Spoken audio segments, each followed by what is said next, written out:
Sebelumnya saya buka terlebih dahulu. Assalamualaikum warahmatullahi wabarakatuh. Waalaikumsalam. Waalaikumsalam warahmatullahi wabarakatuh. Waalaikumsalam.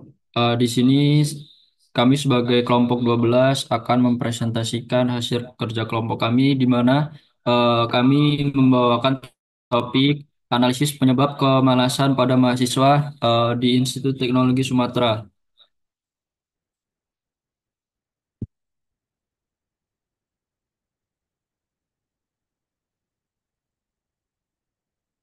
Di sini kami beranggotakan 7 orang, di mana eh, yang pertama ada Ahmad Wistiawan, kemudian ada Isma Ramadhani, Anissa Ramadhani, Nurul Oktaviani, Krisna Arianto, Fauzi Rahmat Febrianto, dan Afila Filiano.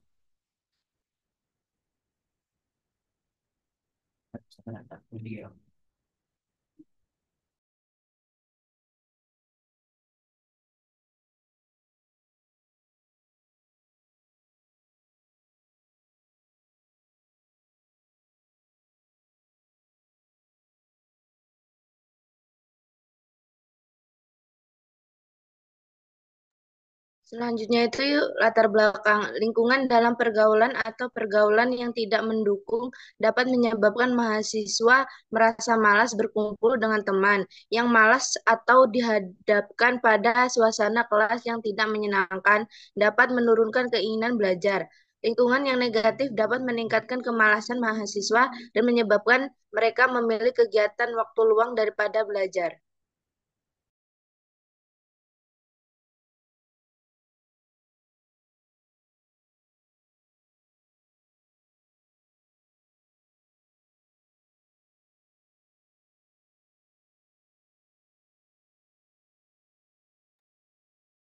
Selanjutnya itu rumusan masalah. Yang pertama itu ada apa penyebab kemalasan mahasiswa Institut Teknologi Sumatera, dan yang kedua bagaimana cara mengatasi kemalasan mahasiswa Institut Teknologi Sumatera.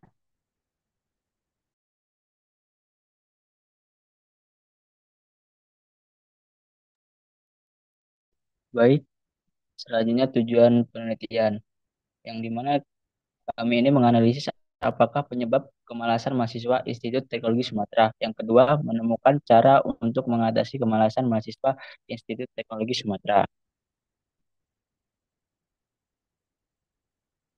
Nah, berikut pertanyaan. Satu, nama. Dua, apa saja penyebab utama mahasiswa menjadi malas? Tiga, bagaimana cara mahasiswa meningkatkan motivasi belajar? Empat, apa langkah-langkah efektif untuk mengatur waktu agar tidak malas?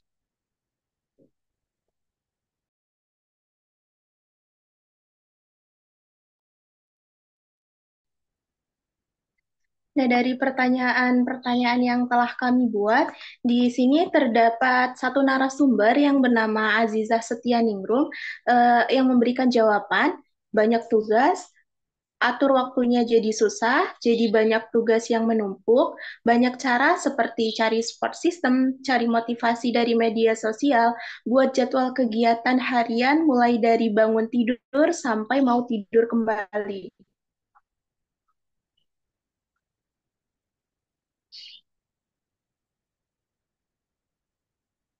Untuk respon yang kedua itu dari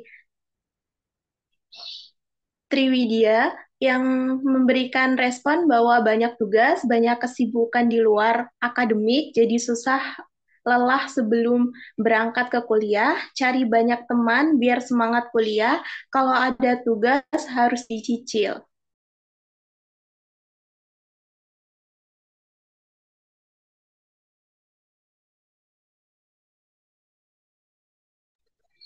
Selanjutnya dari hasil jawaban-jawaban pada narasumber yang dari Aziza dan Triwidia dapat disimpulkan dari sudut pandang USG-nya, di mana USG itu terdapat yang pertama urgensi, di mana yang artinya kegentingan. Dari isu yang kita ambil ketika dikaitkan dengan urgensi sendiri, mahasiswa semakin lama merasa malas dan tidak menemukan cara untuk keluar dari rasa malas tersebut, akan menyebabkan dia ngestak dan bahkan akan jauh tertinggal dibandingkan dengan mahasiswa lainnya. Penanganan ini segera dilakukan untuk mendapatkan peningkatan produktivitas mahasiswa itu sendiri. Terus yang kedua ada seriusness, yang artinya keseriusan. Di mana isu tersebut menyebabkan kemalasan mahasiswa sangat serius ketika mahasiswa bermalas-malasan. Tugas yang diberikan akan terbengkalai dan jikalau tugas itu selesai, hasil yang didapatkan kurang maksimal. Kemudian akan merugikan orang-orang di sekitarnya seperti orang tua yang sudah membiayai secara tidak langsung akan merasa rugi karena anaknya yang sudah dibiayain untuk mengemban pendidikan tetapi bermalas-malasan ketika berkuliah. Dan yang terakhir ada growth yaitu pertumbuhan. Jika permasalahan ini tidak segera ditanganin, maka dapat menyebabkan mereka kesulitan dalam mengikuti pembelajaran yang berujung pada kemalasan akademis.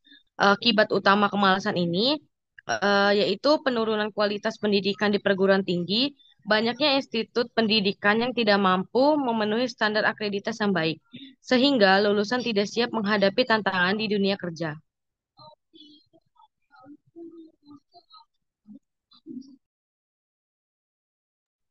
Baik, selanjutnya ada hasil analisis.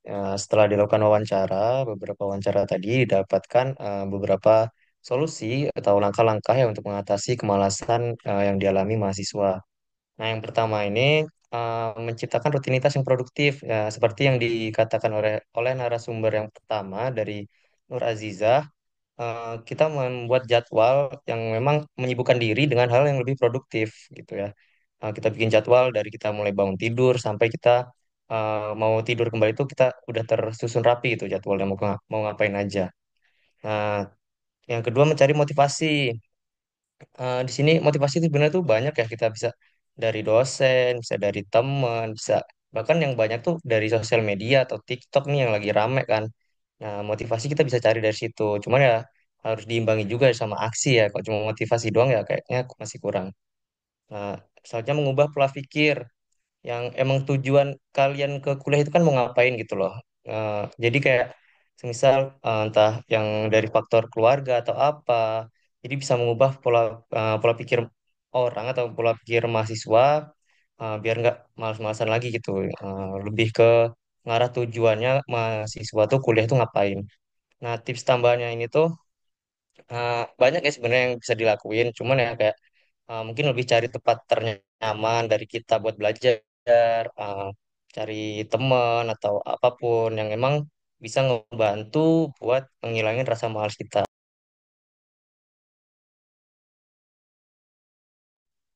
Nah, ini ada pembahasannya kayak mencari tempat ternyaman dalam mengerjakan tugas, uh, kayak memberi apa ya, memberi reward kayak self reward lah kalau emang kalian tuh udah ngelakuin hal yang berubah walaupun hal kecil gitu ya, dari yang udah pertama masih males atau sekarang mulai bangun pagi, mulai nyicil tugasnya gitu, nggak deket-deket deadline terus. Nah, terus cari teman. Nah, teman ini yang benar-benar dia paham dengan kalian yang mau cari yang kalian cari tahu gitu. Semisal kalian mau belajar mata kuliah apa sama teman yang emang paham di mata kuliah itu gitu. Nah, terus cuman kan berubah itu kan nggak bisa cepet ya. Mungkin kita bisa bilang 2 hari itu bisa berubah apa, tapi kan konsistennya itu kan belum tentu gitu. Nah, jadi emang butuh waktu sama memang kesabaran.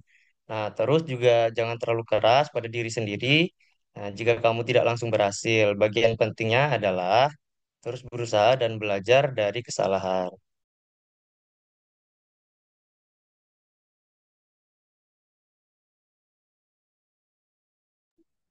Setelah dilakukan data dan analisis yang kami lakukan, maka dapat disimpulkan bahwa banyak cara untuk melawan kemalasan yang terdapat pada mahasiswa Institut Teknologi Sumatera. Semua kembali lagi ke diri seorang mahasiswa tersebut. Kemalasan ini terjadi karena banyak faktor, baik faktor internal dari dalam diri sendiri oleh mahasiswa tersebut maupun faktor eksternal lingkungan dari mahasiswa tersebut. Motivasi untuk terus fokus dalam menjalani perkuliahan perlu ditingkatkan agar tujuan awal menjalani kuliah dari setiap masing-masing mahasiswa dapat tercapai dengan baik. Sekian presentasi dari kami. Jika ada salah kata dan perbuatan, kami mohon maaf. Kami akhiri. Wassalamualaikum warahmatullahi wabarakatuh.